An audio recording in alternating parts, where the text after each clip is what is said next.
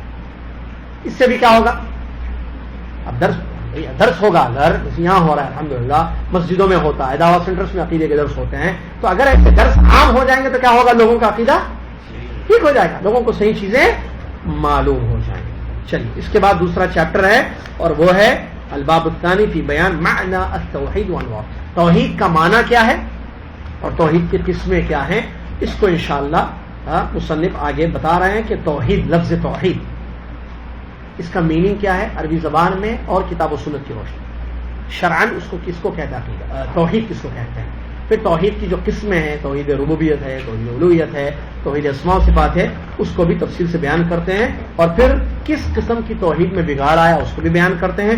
رب کا معنی قرآن و سنت میں کیا ہے، رب کا معنی قرآن و سنت میں کیا ہے، اور گمراہ امتوں کا کیا تصور تھا اللہ تبارک و تعالیٰ کے بارے میں، اس کو بھی آگے بیان فرما رہے ہیں۔ سلسلہ جاری ہے انشاءاللہ، ہر جمعرات بعد نماز مغرب یہاں اس کتاب کا درس ہو رہا ہے۔